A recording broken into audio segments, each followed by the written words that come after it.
உன்னை காலி பண்ணிடுவேன், அசிங்கப்படுத்திடுவேன்னு சொல்ற எவனா இருந்தாலும் சரி. சின்ன வயது முதல் தனித்துவமான சாதனைகளால் புகழ்பெற்ற அஜித்குமார் திரைப்படத்துறைக்கு மேலாக தற்போது விளம்பர உலகிலும் கலந்துள்ளார் என்பதை பெரும்பான்மை செய்தித்தளம் மற்றும் சமூக வலைப்பின்னல்கள் வலியுறுத்தி வருகின்றன.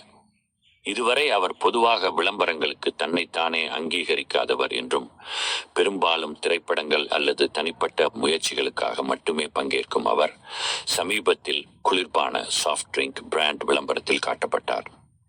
கேம்பா எனர்ஜி என்ற குளிர்பான பிராண்டின் விளம்பரத்தில் அஜித்குமார் தனது கையில் அந்த பிராண்டின் பாட்டிலை ஏந்திய புகைப்படங்கள் மற்றும் காட்சி பரவலாக இணையத்தில் பகிரப்பட்டுள்ளன.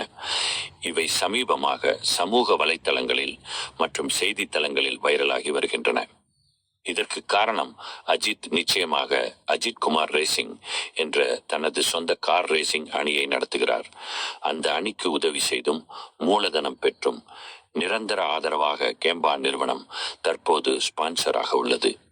இதனால்தான் அஜித் தனது ரேசிங் அணியின் உத்தியோகபூர்வ எனர்ஜி பார்ட்னராக பிராண்டுடன் இணைந்து விளம்பரத்தில் தெரிய வந்தார். சமூக வலைத்தளம். அஜித் போன்ற பெரும் பிரபலமான நடிகர் ஒரு குளிர்பான விளம்பரத்தில் நடிப்பது அவரது ரசிகர்களிடையே பரபரப்பான விவாதத்தை எழுப்பியுள்ளது. சில ரசிகர்கள் அதை பெரிதாக வரவேற்கவில்லை.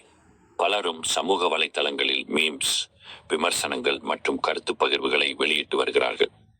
அவர்கள் கூறுவது, அஜித் பொதுவாக விளம்பரம் செய்யாதவராக இருந்தார், இப்போது குளிர்பானம் போன்ற பாதுகாப்பற்ற தயாரிப்பிற்கு அவர் ஒத்துழைக்கிறார் என்பதில் ஒரு சோகம் மற்றும் அதிர்ச்சி இருக்கிறது என்று சமூக ஊடகங்களில் பகிரப்பட்டது. அஜித் திரைப்படத்திலிருந்து வெளியே கார் மற்றும் பைக் பந்தயங்களுக்கு முன்னுரிமை கொடுக்கிறார். சிறுவயதிலே இருந்து இதற்கான ஆர்வம் உண்டு மற்றும் இப்பொழுது அஜித்குமார் ரேசிங் என்ற அணியை இயக்குகிறார்.